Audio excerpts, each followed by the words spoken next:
Hello, hello, hello, and welcome to today's episode of Her Version. This podcast is dedicated to sharing stories of struggle or triumph, a platform that allows individuals to tell their truth in order to inspire and uplift others. For those of you that are new to this podcast and like content like this, make sure you hit that subscribe button, follow, like, and share. I am your host, Sabrina Victoria. Let's jump right in.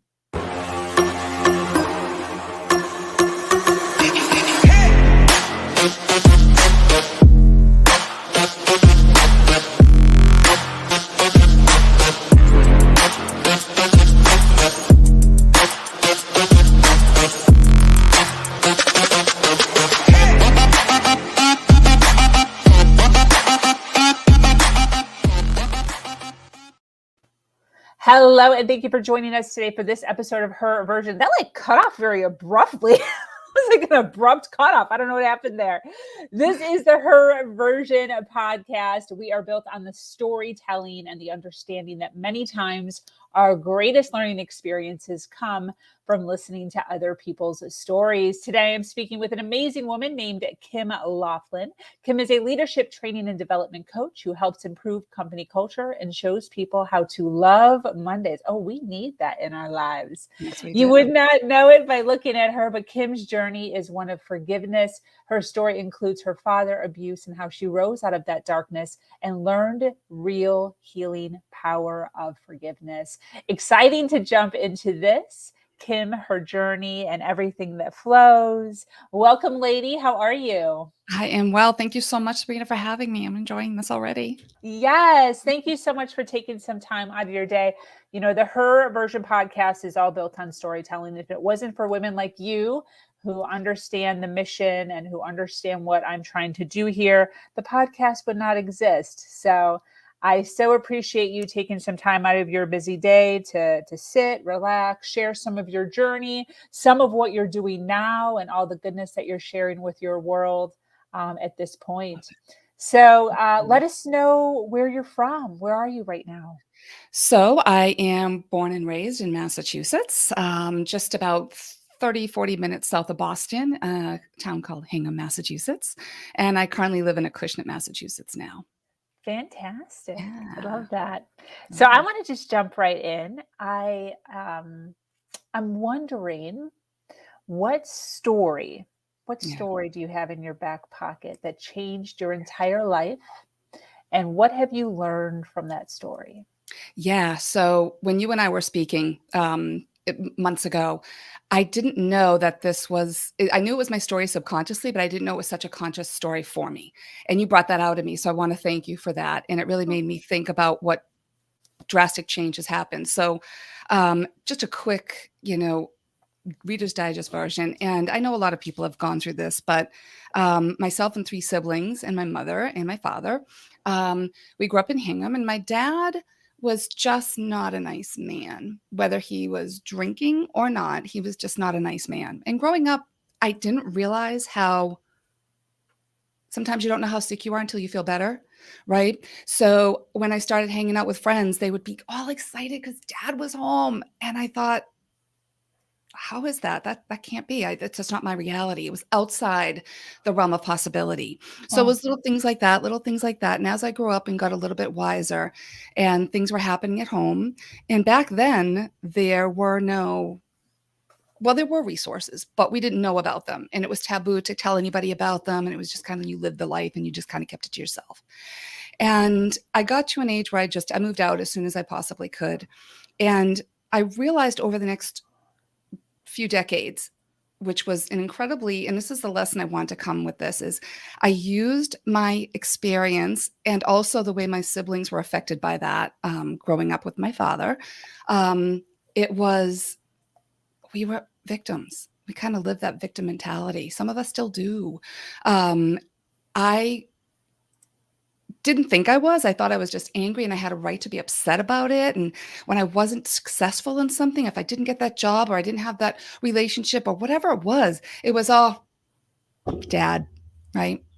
And I know that our past does shape us, but I started to realize, and God rest her soul, she's an aunt of mine that used to say to me, Kim, he does the best he can. I almost got really angry with her all the Yeah. time when she would say Yeah. that, right? Because if I felt like she was giving him credit. Mm. Um, and I never thought to delve into that conversation with her until recently. And I got to see her just a few months before she passed away. Thank God. And it came to me as like he did the best he could. It wasn't good. It wasn't best. It wasn't anything. It was just what he could do. Mhm. Yep. And the biggest shift that I had in this was March 2020. We know the whole world stopped at that time, but this had nothing to do with COVID, to be honest with you. My mother got very sick, and myself and my 3 siblings, we had to band together and go and help mom, because what I did was I got away from home. I didn't go back there a lot. I stayed away. I didn't want that negativity. But what I did realize is I had a backpack of negativity that I was bringing with me anyway. So I may as well have been bringing the whole house with me in my life. But my mom got sick. We all went in. We wanted to take care of the situation, elderly, frail, the whole situation. And what I soon realized is before I stepped foot in that door is I had to relive the last 35, 40 years of angst that I had been bringing with me, that burden I was carrying with me.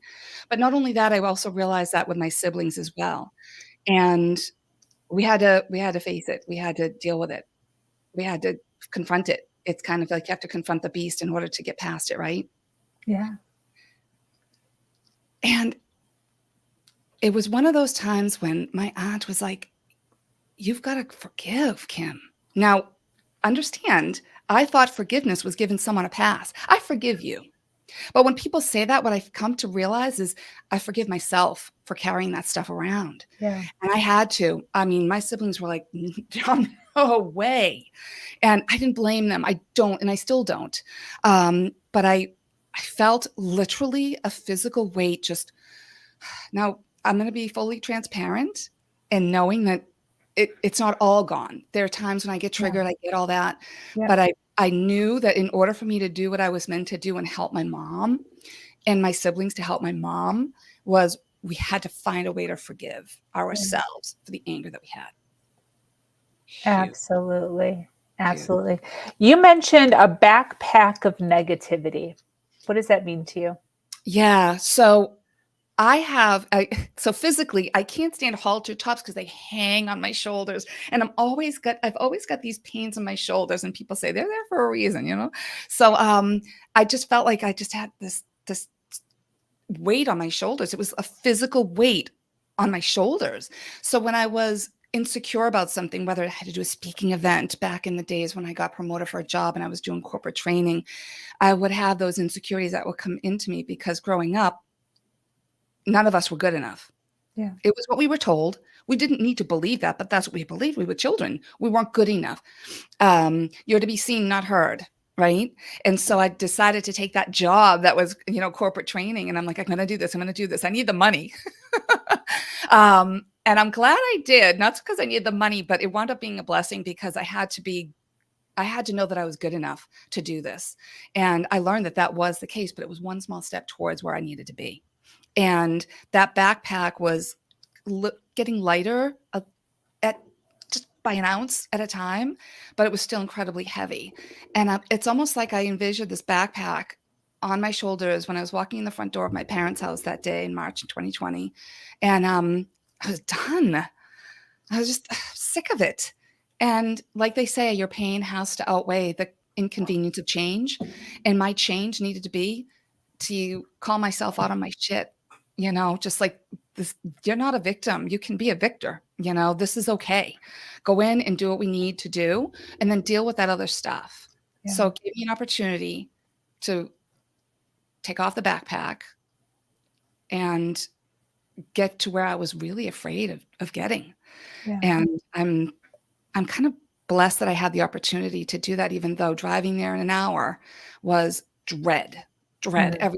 Almost, it was less dread each time.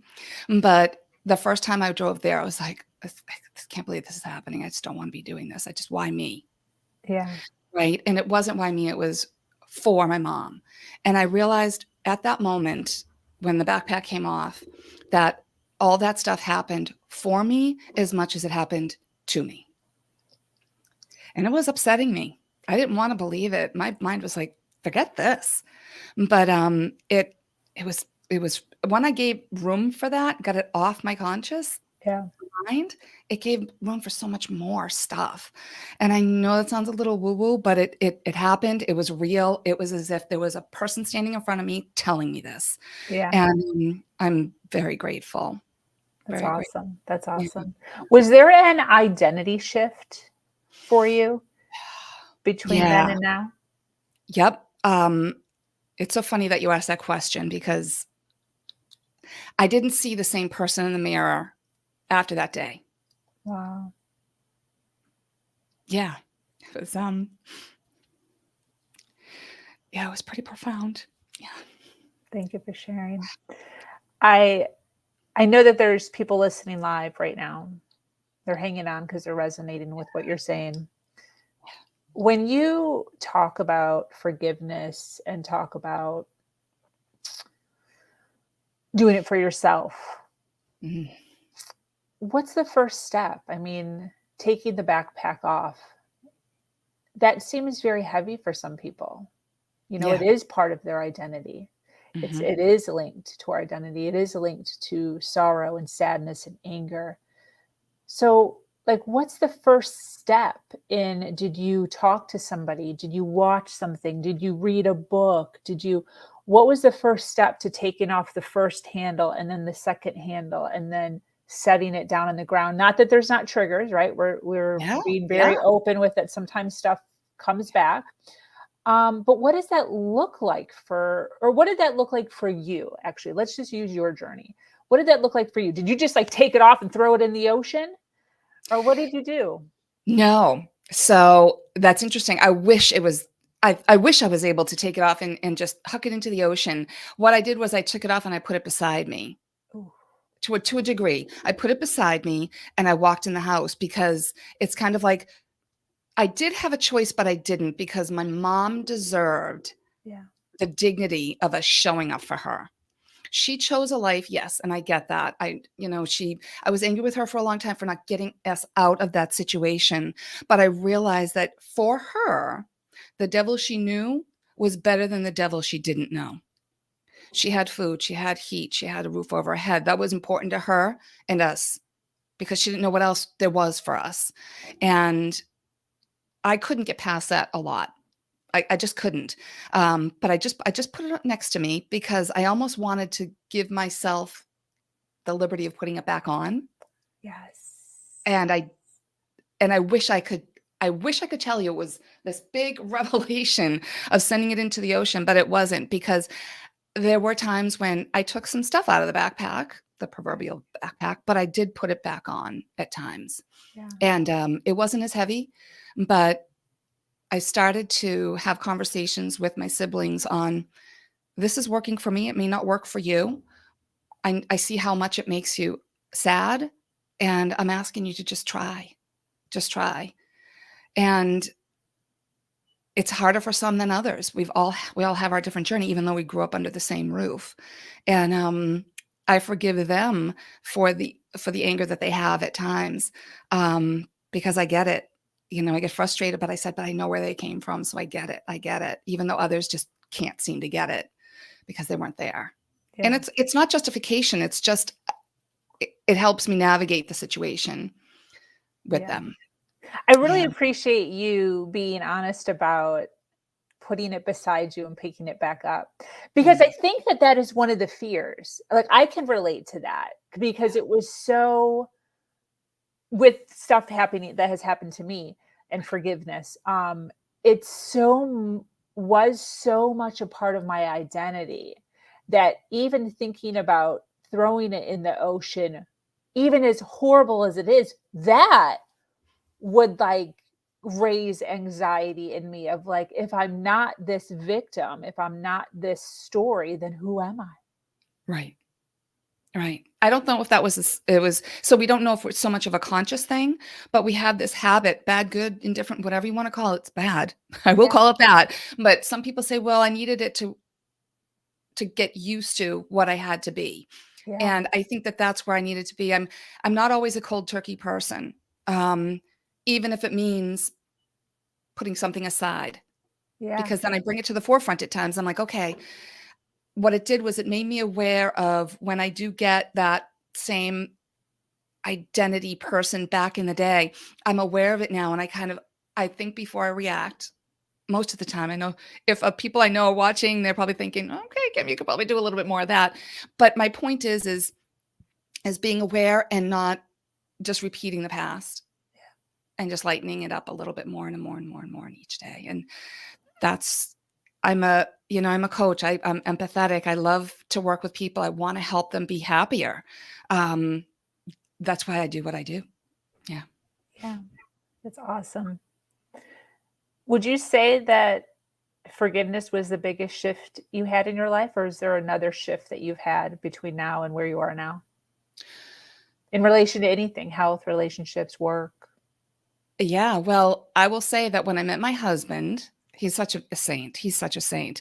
I almost didn't, because I was so used to this like turbulent relationship that there wasn't love. There was abuse, abuse, abuse. So, and I know I didn't want that. I left the house saying, I am not going to be that. I love my mom. And I can say I love my father. I don't like him at Yeah. all. But I didn't want that. And so when I met my husband, he made me realize that there is that space for me. There just is. And there are times I'm like, oh, but I deserve that love. And he gives it to me. And what a gift. Yeah. So he was a big shift for me. Absolutely. And just March 2020 was the biggest one from really topping that off. Yeah. Yeah. When you think about the relationship with your husband, was there some pivoting that you had to do mentally to kind Mhm. of feel comfortable in that Mhm. relationship? Yep. It was saying thank you when I got a compliment. This sounds ridiculous, but it's so true. He'll often say, you just don't know how much I love you, Kim. And I'm like, even to this day. And I catch myself, I'm like, thank you. Just say thank you, because I still see that old person kind of not enough. Yeah. It's so frustrating, but I know that I can work through it. And I feel bad for him sometimes, because I'm like, he's probably thinking, when the heck are you going to realize? We've been together for over 25 years, so I'm Wow. hoping soon. Wow. That's Yeah, amazing. yeah. That's amazing. Do you Yeah. guys have children together? We do. We have two amazing daughters, 20 and 16, and I'm just so proud. They're my biggest, like, I did it. I did it. Yeah. And they continue to remind me of that every single day. They're amazing. Yeah. Do you know of any, off the top of your head, any breaking of the cycle that you did with them specifically, where you're like, I am not carbon copying this? Yeah. So growing up, it was very strict. Be seen, not heard, that whole thing. Now I'm not, let the child do whatever they want. They'll figure it out themselves. I'm a little old school when it comes to discipline. But there was no spanking. There was none of that. And it didn't need to be. I found myself never even considering it. And I was so proud of that, because that's what was so prevalent in our lives growing up. And it could be as simple as walking over something on the floor and not picking it up, right? Wow. So, I will say my children are very good kids. We raise them. My husband's huge on respect, and you give it and you get it, the whole bit. And they do practice that regularly. But when things got really frustrating as a mom, you're tired and all that, it was to walk away, give it some time before I responded in most cases. And I'm so incredibly grateful that I stopped to think about what it was and how it's not going to be anymore. And that was a big decision I made. Not that I wasn't like trying not to hit my kids. It wasn't that. It was, I'm not going to do it this way. I'm not going to do it that way. When people say, oh, you don't have kids yet, you don't know how hard it can be. And I said, well, that may be, but the way that was, it didn't work. It didn't work. I want my kids to be raised good people, and I want to be a part of their lives, because there is no other love. And that's one thing I think I miss from my father. Like, you missed out on something really really amazing. Yeah. But I don't think he feels that way. So I just had to stop saying that, but it's unfortunate, but Yeah, I can see for that. myself. Yeah. What would you say has been the number one lesson you've learned? Yeah. So, um,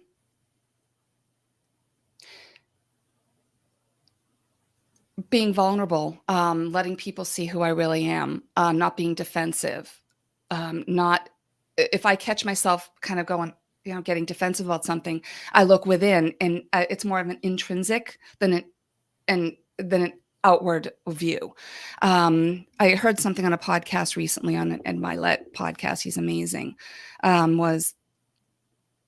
And it was a guest he had. I can't remember who the guest was, but stop looking out the window and start looking in the mirror. And that's the biggest lesson I learned was look in the mirror and stop making it about everybody else.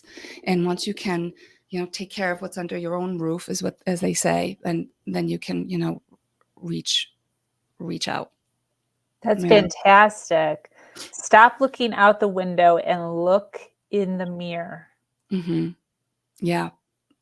That's and on a it's not easy to podcast? do, by the way. It's sometimes you just can't wanna do that. And it's the times when it's like the most frustrating is when I force myself to do it because that's the biggest lesson I get. Yeah. It's easy when it's easy, but when it's not easy, that's when you get the courage to do it. So Yeah. yeah. I think that's one of the things that I'm working on too as a person is instead of viewing my frustration, anger, sadness, some of those negative feelings as a bad thing, I'm really over the last few months, like really starting to recognize like, hey, this is a great opportunity for a learning experience for me. Like it's right in my face. Mhm. Why not take just a moment to look inward a little bit or look in the mirror, as you're saying, to figure out what is triggering that? Why is that happening? I think that that's so important. I was looking for other folks to make me feel better, whether it be a boyfriend or a friend, and how come I wasn't invited or whatever the case was in the past. And I think that it's amazing when you've only got yourself to control. So show up as your best self, lead by example, and others will come along that Yeah. matter. They will. And that's what I teach my kids. My 16-year-old, she's a junior in high school. We all know how that can be in high school. Yeah. It's tough. It's Yeah. tough. I've been there. But it's that's been the biggest shift is calling myself out on my own stuff. Yeah. And sometimes it is really not easy. Yeah. The cool thing though is calling yourself out, especially outwardly, makes it easier than having somebody else call you out. It's incredibly insulting, even though it could be the best thing for you. And when someone else calls you out, right? Because you go, Yeah. sometimes people need that. I probably could have used that more in the past. But when I do it to myself, it's almost like I have more work to do when it comes to that, Yeah. right? Because I can only control what I do, and it's been very liberating. If it was easy, everybody would do it, Yeah. but yeah. Yeah. So I've gotten in this habit of being like, oh, I shouldn't have said that. I shouldn't have said that. I'm sorry I said, but like saying it immediately before the other person can be like, hey, that was not nice. yeah, So, but that hurts me more. I don't know about everyone else, but it hurts me more when right. somebody else calls me out than if I just like That's right. immediately just like, shouldn't, I'm sorry, I shouldn't have said that. It makes Take it it, back. I take it back. yeah. It makes it more fun. I don't do it perfectly every time. I mean, we're all a work in No, progress, but it is so I've never done it before. But I'm now like, I'm really in a good space right now as far as healing and learning and exploring. And I'm just at that next, the next tier. We're always working on ourselves. yeah. And be Well, vulnerable. If you're thinking of someone, reach out to them and just say, "I'm thinking of you." We don't have to make this a big, like, go out to dinner date. It's just yeah, thinking about you. How are you? And I love you, miss you, or whatever. It's how many times have we heard people, and I practice this on a daily basis. Someone pops in my head, it's for a reason, and I'll reach out to them, because how many times have we heard, like, I was thinking of them, and I never got a chance to fill in the blank. Yeah. And so I don't want to leave room for regret, when I could have done something differently for myself and others. Yeah. Yeah. Yep. Definitely. 100. What would you wish for? Moving forward or in the past? Doesn't matter. So the biggest wish I had is if I could talk to myself when I was in my late teens, like, Oh. but that's not meant to be. Like, our experience have to be dealt with so we can get to where we are, I guess. I wish for, and it's why I do what I do. I want people to become more aware of themselves so they can show up, and it kind of turning it on to work a little bit is, you can be happy at work. You can have great relationships at work if you just do this differently. I teach people how to communicate better. There is a possibility of loving Mondays, whether it's you have the day off or it doesn't matter what it is. So Mondays has this like negative connotation of both personal and professional perspective, but I wish for the ability. No, because I know that's going to happen. I wish for this to make sure that my daughters can take this and move forward with their life and really hone in on what worked for me and not have it take them decades of time. Yeah. Yeah. That's the Yeah. key. Good question. Yeah. That's the key. Yeah. If you could say something to your younger self, what popped into your mind? It's easy. I love you. Oh, it's gonna make me cry. Yeah. Yeah. Because I didn't.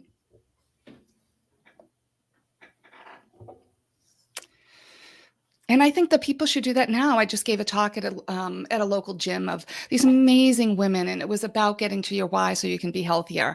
And I said, if you do nothing else, look in the mirror and just say, I'm proud of you. You say, I love you, and I'm proud of you to everybody that we around us, our children, our family members. We never say it to ourselves. And it seems weird because people don't do it. But I did have a client do it once, and she called me. She goes, Kim, I cried so hard. I'm like, that's great, because you just broke through that glass ceiling, and I had been doing it, and I still do it. I don't always believe it on days that I'm just like, but I think that's been really profound for me. But if I could say that to my 21-year-old self, I would shout it from the rooftops. I love that. And I would say it to I would have said it to my siblings more. I showed them, but I didn't say it. Words have power. Yeah. Yeah. I totally agree with that. Yeah. Mm-hmm. Yeah, I could see that for sure. What would you say to women right now who are struggling with in the area of forgiveness? What would be some words of advice? Listen to your words. Know that you're enough. You are enough. You're more than enough, and own that. I'm going to go back to tell yourself you love you. Just do it. Get help if you don't feel that way. There is no badge of honor to carry that stuff around. It is not. The strength is going and sharing it with someone that can support you, whether it's a friend or a professional, it doesn't matter. I wish I had more of that when I was a kid. I would have had the opportunity to know that someone gave me the okay. Yeah. And it's okay not to be okay sometimes, but don't stay there. Don't circle that drain. Reach out to a friend. And if that friend's not helping you, find another friend. Yes. Yeah. Please don't sit in it. Yeah. Don't do that. I like how you kind of touched a little bit there as far as, I don't want to use the wrong word that you just used here, but it hit me as you using the word like strong or powerful, where like it's okay to not know all the things or do all the things right or be all powerful.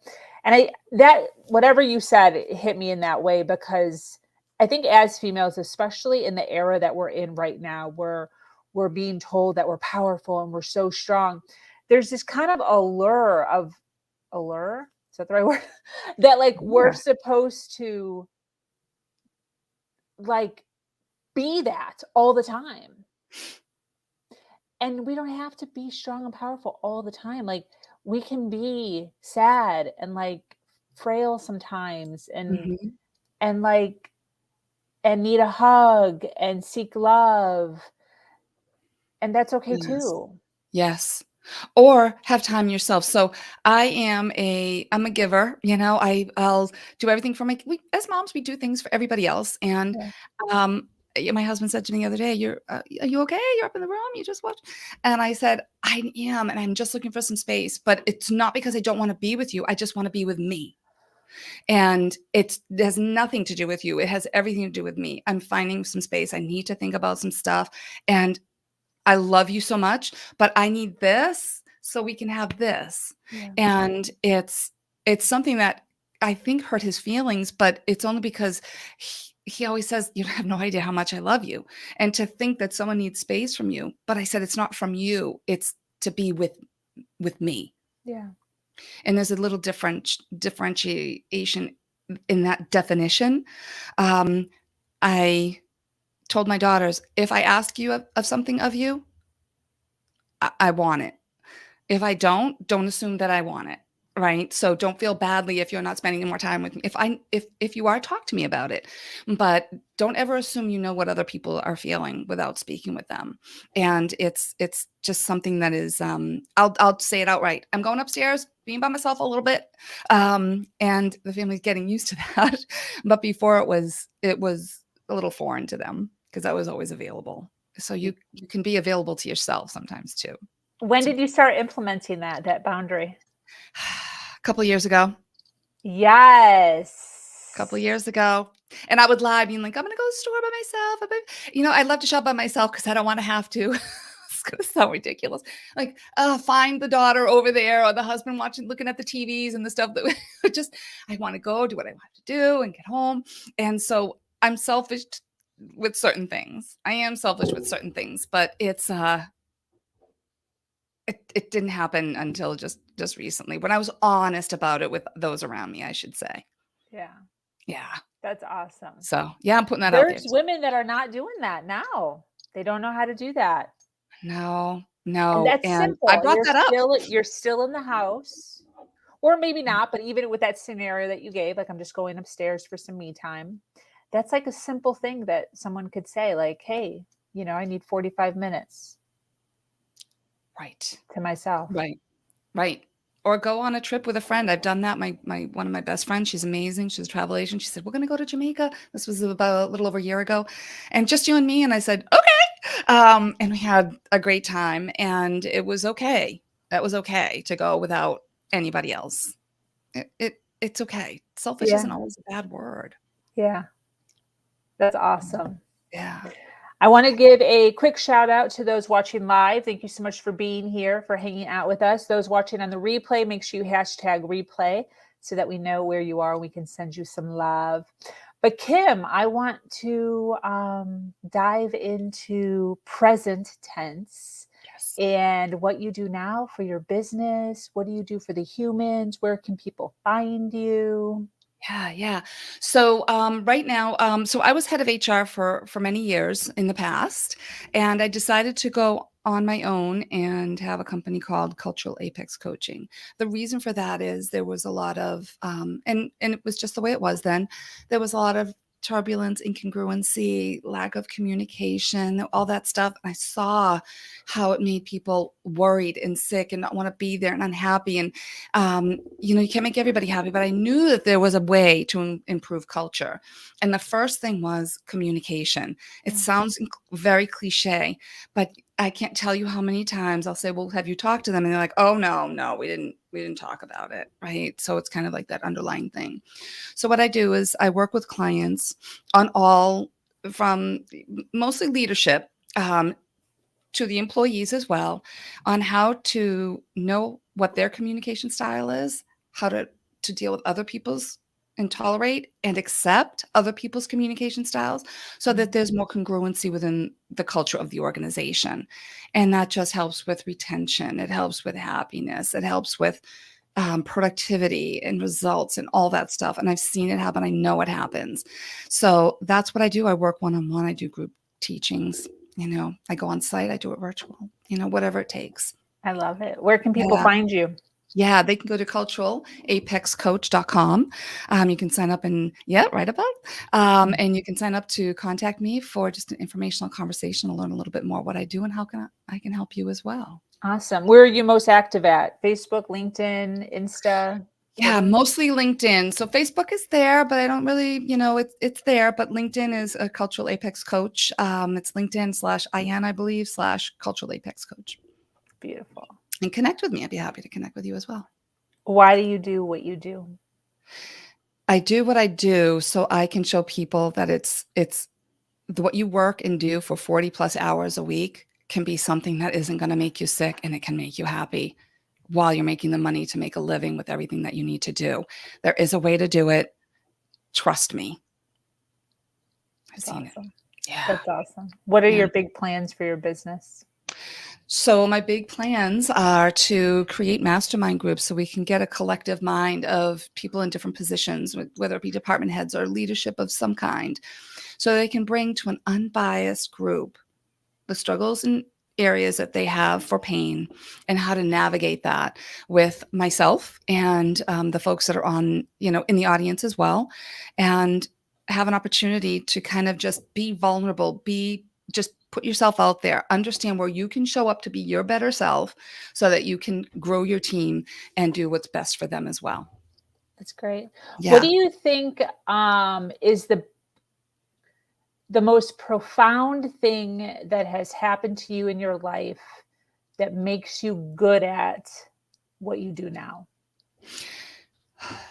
So the most profound thing is when and it's interesting. We all have our, set things that we're going to say when we do seminars and speaking events. Mm-hmm. And I did say this one time, and it sent chills down my spine. I was giving this talk to this HR group, and I said, we can all love Mondays. And the whole sea of people went, right. And I knew that there was a big need there. I said, I know it's possible because I love Mondays. And when I said it, I just felt this like burst of energy come through me. And it was like my message to people, like there is a possibility to do this. That was very profound. That happened about 5 years ago. And I knew that was my message, and to get people to stop eye rolling and to start listening and learning and how that can be done. It's possible. Yes. I always say that I love Mondays. That's actually something that I actually say for real. Wait, how did this come to be? How did I love Mondays come to be for you? So it's interesting because we were just kind of going back and forth on what to do from a cultural standpoint and how to make things, good. And how the one woman raised her hand. She was like, I know. She was like, oh, it's like another Monday.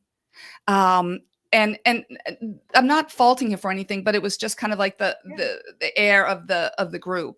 And I was surprisingly adamant on, no, it does not have to be that way. And I kind of surprised myself because I'm like, I don't know if I'm going to get invited back here.